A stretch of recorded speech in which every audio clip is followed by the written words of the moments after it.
بسم الله الرحمن الرحیم. دوستانو، په اکسل کې مې د درملتون لپاره یو زیرک ډیټابیس سیستم جوړ کړی چې د درملتون مربوطه ټول چې کوم درمل دي هغه په ښه توګه چې دی منیج کوي او اداره کوي.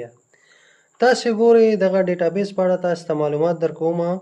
که چیرې تاسې درملتون لرئ نو دا ویډیو خاص تاسو لپاره دا ویډیو دقیقه وګورئ ترڅو د دغه ډیټابیس په استفاده باندې تاسې صحیح پوه شئ.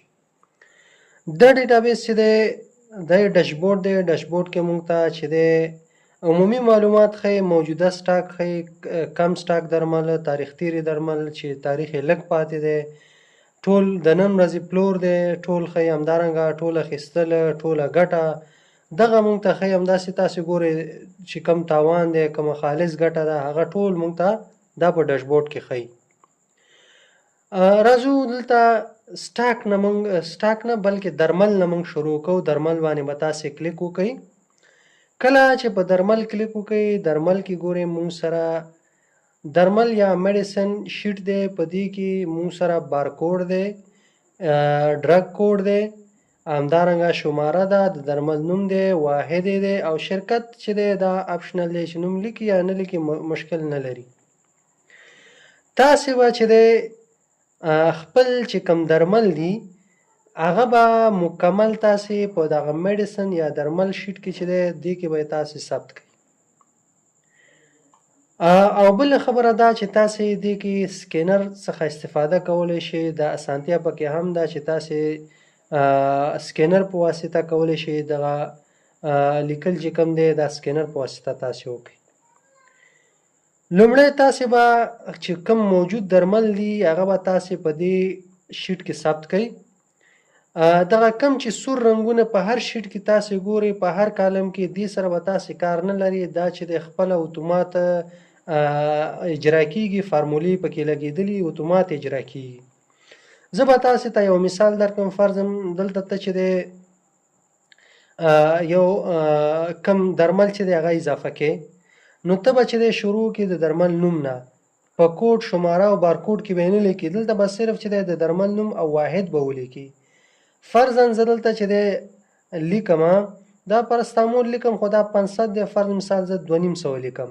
دلته لیکم چې پرستامول صرف چې دی دغه ملي ګرام زه بدلوم ستاسې د پوهې دپاره 250. صحیح شو؟ ګوره اتومات چې دی شماره او دلته چې دی دغه کم ډرګ کوډ او ورسره چې دی دغه کم بارکوډ چې دی دا هم جنریټ شو. دا خپله اتومات جنریټ کیږي. دلته به تاسې څه وکئ، دغه پرستامول تاسې سره دلته ګوره یونټ دی ما لیکلي، په دې کې تاسې ایډیټ کولی شئ، اپډیټ کولی شئ، ډیلیټ کولی شئ، بل پکې اضافه کولی شئ. نو تاسې چې کله دلته څه اضافه کوئ هغه به دلته اتومات راځي. دې ځای کې تاسې بیا کولی شئ چې دا څنګه کوئ انتخاب کوئ. تاسې وګورئ دلته دې ځای نه تاسې ورته انتخابولی شئ چې دا ستاسې درمل ټیبلټ دی، کپسول دی، بوتل دی، سټریپ دی، باکس دی، څه دی، هماغه به ورته انتخاب کړئ. نو کله چې دلته ایډیټ وکړو دا خپله اتومات به دلته پکې اضافه شي. نو تاسو سره چې کوم درمل دي دا به ټول تاسې دلته په د درمل یا میډیسن شیټ کې چې دی ورسوئ، او دلته چې دا کوم بارکوډ جنریټ شي دا بارکوډ به تاسې پرنټ کړئ، مطبعه کې سټیکر به جوړ کړئ، سټیکر به راواخلئ، په همدغه مربوطه درمل باندې به یې ولګوئ. مثال میډیسن 001 چې دی دغه بارکوډ به راواخلئ، په دغه پرستامول 500 باندې به تاسې دا ولګوئ. دا د دې بارکوډ شو او د دې خپل کوډ شو. آینده کې بس چې تاسې کاروئ د دې همدا یو کوډ دی، دا هیڅ کله بیا نه بدلیږي. دا مو چې کله واخیسته تاسې به راشئ اوس د خرید شیټ ته به راشئ. ګورئ د خرید په شیټ کې مونږ څه کوو، مونږ خو هغلته چې دی درمل ورسوله، خپل بارکوډ هر څه موجود دی. اوس راځو د سکینر له لارې چې دی مونږ غواړو چې دا سکین کو. تاسې به دغه کم کرسر یا دغه چې دی دا به راوړئ د درمل یا د ډرګ کوډ په څه کې به کلیک وکئ، خانه یا سل یا کالم کې به تاسې کلیک وکئ. کله مو چې دلته کلیک وکړو هغې نه وروسته به تاسې راشئ دلته به خپل هغه کم درمل چې دي هغه به سکینر ته ونیسئ، تاسې به هغه سکین کوئ. لکه زه اوس دا سکین کوم ښه، ګورې درمل مې سکین کړه، اتومات چې دلته درمل څنګه شول راغلل. خو دې نه وروسته تاسې به دلته د شرکت نوم یا د نفر نوم هغه به ولیکئ. مثلا زه لیکم چې ما د سنو فرمانه چې دی دا دوا واخیستله. بیچ نمبر مثلا زه یو مثال در کومه 12 مې ولیکه، بیا به راشي ایکسپایري ډیټ کنټرول سیمیکالن سره ډیټ راوړئ، بیا فرضاً زه غواړم چې دغه درمل ما سره په 9مه میاشت کې دا ایکسپایر کیږي. صحیح شو که نه؟ څومره مقدار اخلي، مقدار کوانټیټي فرضاً زه اخلم 10 دانې، 10 دانې ټابلیټ دي. راځو دلته واحد قیمت یا یونټ پرایس ته ګورئ. دې ځای پورې دغه خانې ډېرې مهمې دي. تاسو سنوفارما، بیچ نمبر، همدارنګه درمل کوډ، د ختمېدو یا ایکسپایري ډیټ، مقدار، دا به ښه دقیق ورسوئ، ځکه د واحد قیمت یا یونټ پرایس چې موږ ورسوو دا خپل اتومات بیا چیرته ځي، دا بیا سټاک شیټ ته ځي. ګوره سټاک شیټ موږ سره اوسه پورې خالي دی، هېڅ پکې نشته. سټاک شیټ کې چې دی موږ هېڅ نور ګوتې تغیرات انټري موږ نه کوو، انټري خپل اتومات چې دی سټاک شیټ ته څنګه کېږي ځي. فرض مثال دغه پرستامول چې کوم دی دا تا واخیستل په څو باندې، دا فرضاً تا واخیستل فی دانه چې دی هغه په 40 افغانۍ. صحیح شو که نه؟ اتومات څو افغانۍ ټوټل شوې؟ ګوره کوانټیټي 20 وه، دانه په 40 نو 800 شوې. که چېرته موږ د سټاک شیټ ته راشو، تاسې وګورئ په سټاک شیټ کې اتومات موږ سره چې دی څه راغی، وایي پرستامول دی، ټابلیټ دی، پرچیز پرایس یې دومره دی، کوانټیټي دومره ده، او همدارنګه لا خرڅ شوي نه دي، او موجوده سټاک تا سره 20 دی، ایکسپایري ډیټ یې دا شو، ورځې پکې څو پاتې 2 ورځې پاتې، نږدې تاریخ دی، مطلب ایکسپایریشن ډیټ ته چې دی نږدې دی. او د سټاک وضعیت څنګه دی، مطلب کافي دی، ځکه ته 20 دانې لري. کله چې د 10 نه کم شي تعداد، نو تا ته لیکي چې ستا سټاک څنګه دی، کم دی. راځو یو بل پرچیز کوو، پرچیز یا د خرید شیټ ته راځو. دې ځنه فرض مثال زه راځم یو بل بارکوډ چې دی زه هغه سکین کوم او هغه راخلم، دلته یې راوړم، همداسې یو د څو دانې چې دی نورم سکین کوم چې تاسې ورباندې ښه پوه شئ. ګوره خپله اتومات به راځي. صحیح ده؟ قیمتونه او شیانې چې دی هغه زه وروسته رسوم چې تاسې ورباندې پوه شئ. یو چې دی ښه زه سکین کوم، تاسې ګورئ ورته چې کله دا یو تاسې سکین کوئ، سکین نه وروسته به خپل اتومات هلته څنګه کېږي، هغلته به دا رسیږي. نو کله چې دا ورسېده، بس تاسې به هغه نور شیان څنګه کوئ، هغه به هم په ښه طریقې سره راواخلئ او هلته به یې ولیکئ.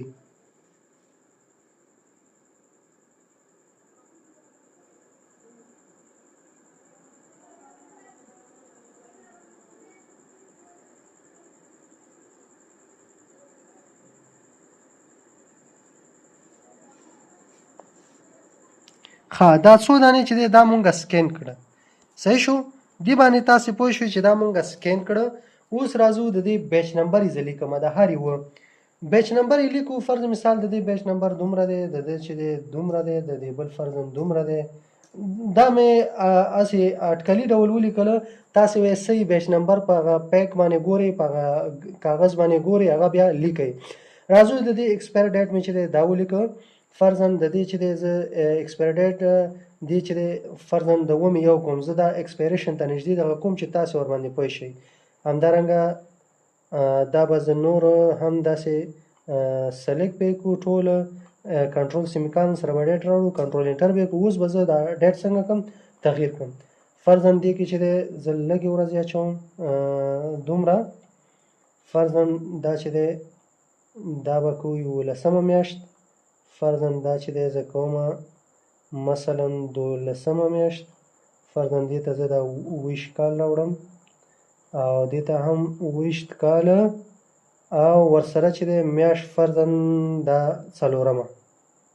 راځو د دې کوانټیټي، فرضاً دا دې دومره کوانټیټي واخست، دا دې دومره واخسته، دا دې دومره، دا دومره، دا دومره، دا دومره. صحیح شو؟ اوس راځو دلته د هر یو قیمت لیکو. صحیح شو؟ قیمت یې لیکو. فرض مثال دا دې واخسته په دې افغانۍ، دا دې په دې افغانۍ واخیست، دا دې په دې واخیسته، دا په دې وشو، دا په دې وشو، دا په دې وشو، هر یو دې واخیسته.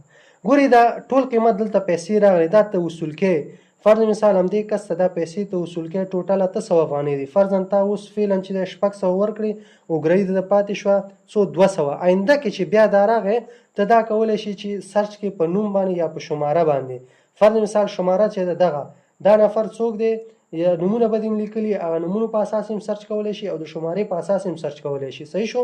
دلته به ټکس باکس کې ولیکي فرض مثال زه غواړم اوله شماره، ګوره ما ته پیدا کړي اوله شماره، یا فرض مثال زه دا نوم لیکم نومونه نور معنی دي لیکلي فرض زه لیکم چې پښتو کې سانوفارما، ګوره ما ته پیدا کړ. کله چې دا پیدا کړ راشه دلته هغه 200 افغانۍ چې پاتې کمې دي هغه وصول کا. چې دې وصول کړي بس دا دې ځنه ټکس باکس بیرته پاک کا. کله چې دا پاک بس خپل اتومات هغه پیسې هغه ته وصول شي. په همدې طریقه دا نور وصول کول شي. او دغه نیټه چې دا د پرچیز ډیټ دی، مطلب په کم تاریخ چې تا دغه دوا واخیسته د درمل دی واخیسته هغه تاریخ راځي. سټاک ته راځو. سټاک اوس وګورئ خپل اتومات به چې دی د سټاک ته څه شوي دغه ټول درمل اتومات کاپي شوي دي. دلته به کې دغه ځینې چې دی دغه یو شی راغلی دی چې یو شی بیچ نمبر یو شان ځکه وښودل تا ته چې دغه ګوره دا بیچ نمبر چې دی یو شان دی. همدارنګه ورځو ته راشه ګوره دې کې 2 شپېته ورځې پاتې دې کې منفي و، مطلب دا ګوره دلته ولیکل چې تاریخ تیری دی او سټاک کې خو کافي دی خو تاریخ تیری دی. ګوره منفي و ولیکل یعنی 2 ورځې ورباندې غوښتې دي، په دغه کې یو ورځ پاتې ده. دا چې تاریخ تیر شو دا دوه نږدې تاریخ دی. دا نورو کې ګوره دې کې 204 ورځې 350 شپېته ورځې دې کې 130 ورځې. نو د ورځو تعداد هم درته ښیي. تر دې ځایه تاسې پوه شوئ. اوس په دې کې یو بله مسله که چیرې مطلب یو شان هغه دې راوړه فرضاً بیچ نمبر هم یو شان شو او د درمل نوم او ورسره واحد او ایکسپایریشن ډیټ دغه درې شیان بارکوډ کوډ بیچ نمبر او د ایکسپایر ډیټ چې دا که یو شان شو نو هغه کوانټیټي خپل راخلي اتومات دې سره جمع کوي. فرض مثال زه راځم دغه همدغه پرستامول 500 چې دی دا موږ سره څومره دي موږ 20 دانې اخیستې دي. فرضاً ته چې زه دا 100 دانې نور مخلم په خرید ته راځي، خرید ته چې دی راغلی پرستامول موږ سره یو دی که نه دا پلاسي ډول هم ته به یې لیکلی شي. دلته به ولیکي میډیسن 001 صحیح شو. دغه 1 چې دی پاتې شو دا به ورته ولیکئ. ورسره چې دی د دې بیچ نمبر څو دی 12 مطلب زه هماغه شان اخلم چې هغې سره جمع کړي. د هغې ایکسپایریشن ډیټ څو دی 2026 د 9 اتم. زه به همدغه را کاپي کړم دلته به رایټ کلیک پیسټ ویلیو به وکړو چې تاسې ورباندې پوه شئ. ګوره 20 دانې مخکې اخیستې که نه فرضاً زه 14 دانې اخلم او قیمت یې چې دی فرضاً زه ورکوم څو مثلا هماغه 40 صحیح شو که نه. اوس تاسې راشئ دلته وګورئ مخکې موږ سره 20 دي که نه سټاک کې وګورئ مخکې 20 اوس چې دی څو شو 14 نور واخیست 33 ورسره جمع شو اتومات خپله اټومیټک. خو که چیرې همدغه یو شی پکې بدلو نوی دې راوړو بیچ نمبر یې بدلو درمل نوم یو شانو ایکسپایریشن ډیټ هم بدلو ځکه چې بیچ نمبر بدل شي ایکسپایر ډیټ ورسره بدلیږي. نو چې کله دا بدل شو نو خپله اتومات چې دی دلته نوی رو جوړی او هغه نوی ریکارډ راځي دلته ثبت کېږي. تر دې ځایه پوه شو انشاءالله. نو بیا هم که څه پوښتنه وه تاسې کولی شئ چې پوښتنه کمنټ کړئ. خو ځو مخته. نو کله چې دا وخت اوس راځئ فروش ته خرڅیه تا ته چې دی څه راغلل تا ته چې کوم دی مطلب درمل غواړې چې اوس خرڅ کړې څوک راغلل نو ته به راشې دې ځای نه تا سره خو سکینر لګېدلی ته به راشې د درمل کوډ کې به کلیک وکړې او دې ځای نه به راشې څه به وکړې دلته به چې دی یو کم درمل غواړي ته به هغه درمل دې راخیستې تیر سکینر ته دې نیولي ته هغه سکین کې کله چې دې سکین کړه سکین نه وروسته چې دی ته څه کوې هغه دلته به راشي. ګوره کله چې دلته راغلل نو اتومات بیچ نمبر مثلا دا شو سټریزین 10 ملي ګرامه دی ټیبلټ دی ایکسپایر ډیټ دا دی مقدار څو دانې اخلي فرض مثال دا چې دی 2 دانې اخلي صحیح شو که نه. ګوره پرچیز پرایس یې څو دی 450 ته چې زه دا په 80 خرڅوم په لاسي ډول به دا قیمت ورواچي اتومات درته وایي ټوټل 160 افغانۍ شوې. معلومه ګټه دی 250 دی پکې ګټه وکړه او د فیصدي په حساب دی 2.5% ګټه ده کړې او ګټې لیول څنګه دی کچې ښه ګټه دی کړې ده. همدارنګه یو بل ته خرڅوي صحیح شو. فرض مثال یو بل نفر راغی هغه چې کوم دی بله دوا در نخلي تا دوا راواخیسته سکینر ته یې ونیوله کله چې د سکین کړه سکین نه وروسته به څه راشي سکین نه وروسته چې دی هغه به دلته خپله اتومات ثبت شي ګوره ثبت شو هغه چې دی دغه درمل دي ایکسپایریشن ډیټ دا دی او مطلب کوانټیټي څو ده فرض مثال ته چې دی کوانټیټي د دې دی وړي فرضاً 4 دانې صحیح شو 4 وړي او قیمت یې 30 دی ته دا فرضاً دا په څو ورکوي 15 باندې صحیح شو ګوره اتومات څو شو 48 صحیح شو 48 افغان چې دی دا ګټه شوه او فیصدي په حساب چې دی دا دومره شو په دې باندې انشاءالله پوه شوئ اوس راځو بل مهمه موضوع چې دا هغه مونږ سره د کم سټاک او د درمل واپسی ده ګوره که سټاک کې مونږ وګورو سټاک کې مونږ سره داسې سټاک دی چې یو دانه همداسې سټاک دی چې 15 که راشو دلته لومړی ایکسپایر شیټ ته ایکسپایریشن کې مونږ سره ګوره دلته چې دی اموکسیلین چې دی 500 کپسول دي په شپېتم اخیستي دي او 15 دانې را سره دي او ټول څنګه شوي دي دغه ټول ایکسپایر شوي دي دلته درته اتومات لیکي چې دغه دوا تا سره څنګه د ایکسپایر دی تاریخ تیر درمل ایکسپایر ډرګز همدارنګه کم سټاک د کم سټاک تا ته معلومات درکوي چې دغه درمل تا سره کم دي ګوره موجوده سټاک کې ته لرئ دغه درمل چې دی یو دا بل 15 دا بل 8 ورځ هم درته ښایي چې دی کې دومره ورځې دی کې دومره دی کې دومره صحیح شو وضعیت یې درته ښایي سم دی خو کم دی سټاک څنګه دی کم دی درمل واپسی مثلا یو کس چې دی درمل درنه وړي دي تا ته بیرته درملتون ته راوړي زه به فروش ته راشم فرض مثال دغه میډیسن 15 چې دی او 450 چې دی دا شی دی د بیچ نمبر دی دغه بیرته تا ته راوړه ته به بیا راشي همدغه 15 چې کوم دی دا به ته سکین کې کم دغه ته بل شي شیټ ته درمل واپسی ته دلته به راشي ډرګ کوډ کې به چې دی څو کې دا به سکین کې سکینر ته به ونیسي نو کله چې دا ستا سکین کړه سکین نه وروسته به دا دلته ثبت شي ګوره سکین مو دلته ثبت شو بیچ نمبر به ته په لاسي ډول ولیکې ځکه هغه په څه باندې لیکلي هغه کوتۍ باندې لیکلي 450 صحیح شو بیا به راشي واپسی مقدار څو دانې فرضاً تا ته یو دانه واپس صحیح شو که نه ګوره ټوټل واپسی چې دی څه افغانۍ چې دی د پلور قیمت 15 باندې تا پلورلی دی 15 افغانۍ چې دی دا ټوټل دی همدارنګه 30 افغانۍ چې دی دا د دې قیمت او د اخیستو قیمت کاست پرایس چې کوم دی همدارنګه د واپسۍ تاثیر چې دا 15 افغانۍ به بیرته ستا د څه نه د دې مجموعې نه دا کمیږي ختمېدو تاریخ یې دا دی او پاتې ورځې پکې څو دي 153 چې دی دا پکې پاتې ورځې وي راځو ته اوس همدغه درمل مثلا ته شرکت ته واپس کړې صحیح شو تا سره دا نور درمل هم راغله ته شرکت ته واپس کړې دلته راغلې دې کې به هم چې دی ته راشي کم چې ډرګ کوډ دی هغه به ته سکین کې کله چې دی دا راواخیسته دا به ته سکین کې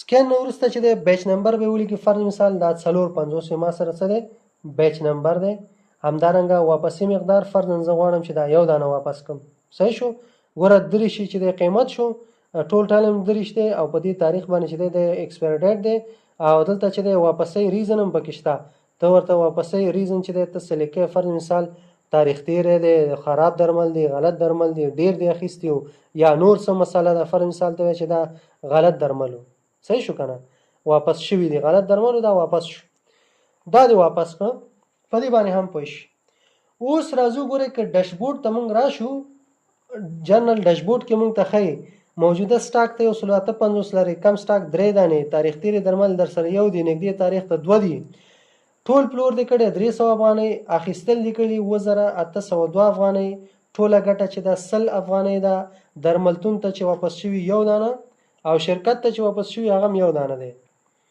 همدارنګه خالص ګټه دی 15 کړې ده او پاتې ورکړه شرکتونو ته هغه چې د څو د 2002 افغانۍ ده د سټاک ارزښت چې تا سره موجوده په سټاک کې کوم موجود دي د هغې 2602 افغانۍ قیمت دی او تاریخ تیر تاوان چې دی 2900 افغانۍ ته تاریخ تیرو درملو له وجې تاوان کړی دی صحیح شو اوس راځو بل دی راپور کې هم موږ سره همدغه شیان دي خو د دوو تاریخونو ترمنځ دا راپور مونږه لیدلی شو ګوره فرض مثال د 2026 د اول نه واخله، دلته ته خپله د یو ورځې راپور هم لیدلی شي. دلته به تاریخ ورته ولیکي چې د هر څو کال د هر څو میاشتې د دغه دوو تاریخونو ترمنځ یې ته لیکي. په دې کې نور تاسو ایډیټ نشئ کولی، صرف چې د دوو تاریخونو ترمنځ ولیکئ، شروع تاریخ، ختم تاریخ.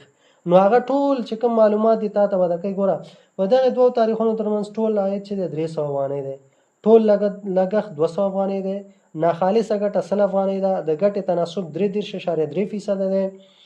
ټول پیرودل چې دی 2802 ته چې دی اخیستي، مطلب د دې افغانیو ته دوا اخیستي ټوټل. شرکت ته چې دی نه دي ورکړي 2002 افغانۍ دي. ورکړل شوي پیسې شرکتونو ته چې تا کمې ورکړي هغه ټولې 800 افغانۍ دي ورکړي.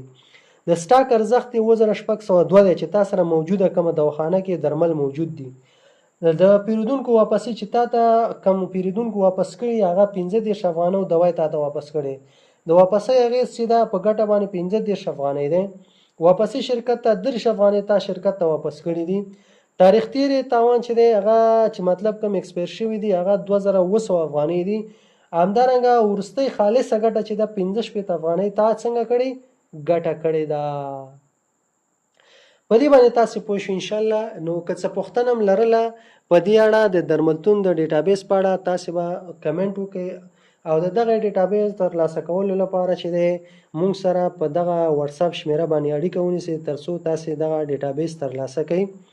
نو که ویډیو مو خوښ شوي ویډیو لایک کړئ، د ملګرو سره شیر کړئ او دغسې معلوماتي ویډیوګانو لپاره زموږ فیسبوک پاڼه یوټیوب چینل سبسکرایب کړئ.